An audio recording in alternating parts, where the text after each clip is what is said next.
Good evening everyone. Today we will discuss about BRICS. So what is BRICS? BRICS is basically a group of countries on the basis of their economy. Brazil, Russia, India, China and South Africa.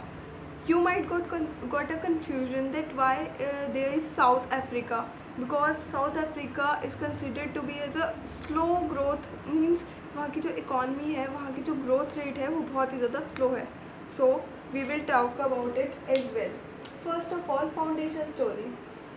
Basically, BRICS was founded in 2001 by a person called Jim O'Neill, and he was an economist at that time. I don't know if he is in this world, or let's be optimistic and consider that he is alive.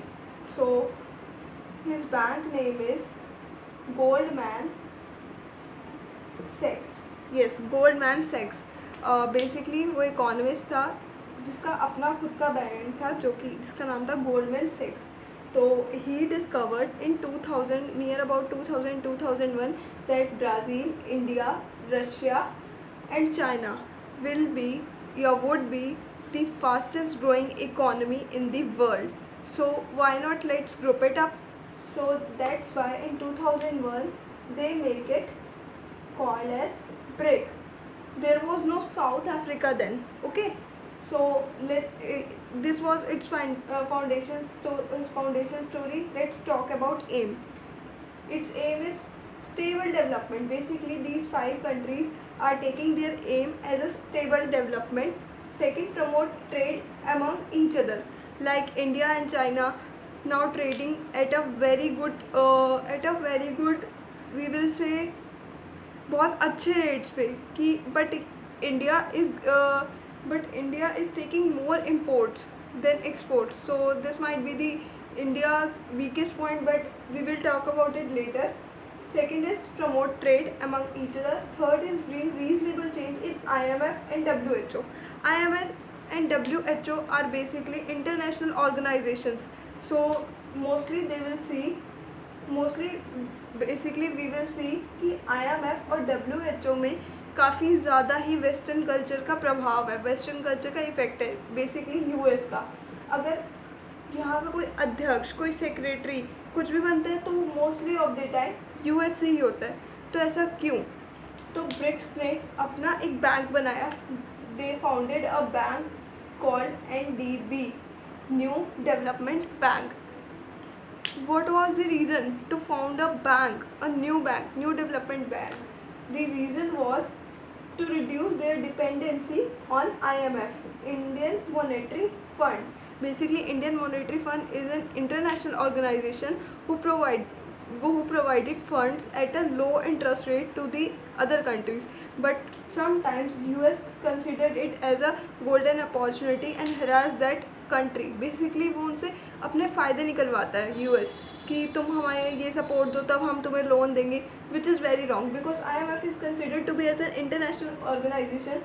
Doesn't matter कि वहाँ का कोई अध्यक्ष या कुछ भी US से है, तो वो अपना पर्सनल, तो इसी चीज़ों को देखते हुए ब्रिक्स ने सोचा कि why not we develop our own bank. So NDB is there. But next effects. अब ब्रिक्स तो बन गया, 4 बड़ी बड़ी इकोनॉमीज़ थी, उन लोगों ने आपस में एक बैंक भी डेवलप कर लिया, बट इसका इफ़ेक्ट क्या पड़ा वर्ल्ड पे, तो हम वो भी बात करेंगे. फर्स्ट इफ़ेक्ट ये था कि अब इन 4 इकोनॉमीज़, जो इतनी बड़ी बड़ी इकोनॉमी थी, इनको एज ए कंसीडर किया जाने लगा कि यार अगर ये लोग इकोनॉमी इकट्ठा होकर वर्ल्ड में आ गई तो US की धज्जियाँ उड़ जाएंगी.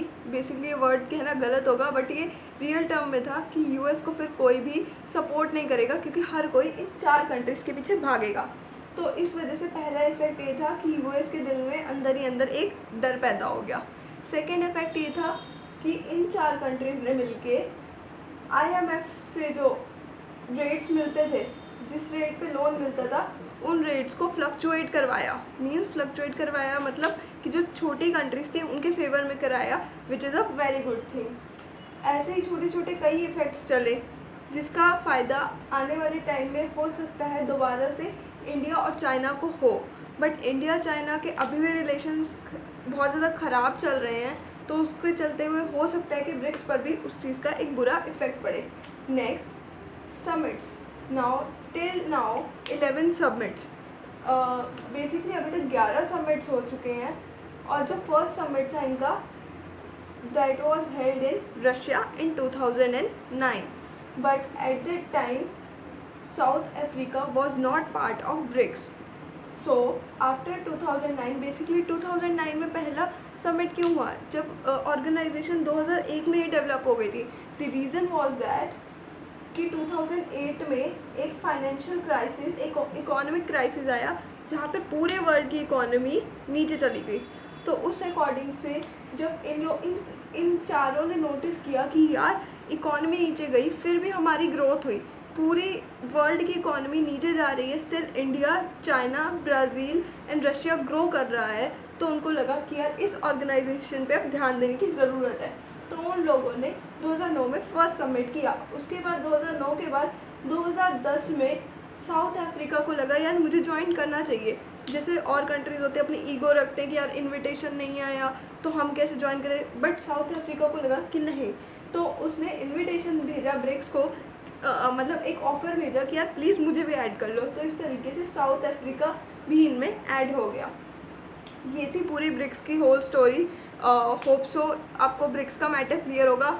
इन next video we will talk about ASEAN countries. ASEAN भी एक मोस्ट इम्पॉर्टेंट ऑर्गेनाइजेशन है, बट इंडिया उसका पार्ट नहीं है, तो उसमें क्या क्या वेरिएशंस होते हैं हम नेक्स्ट वीडियो में जानेंगे।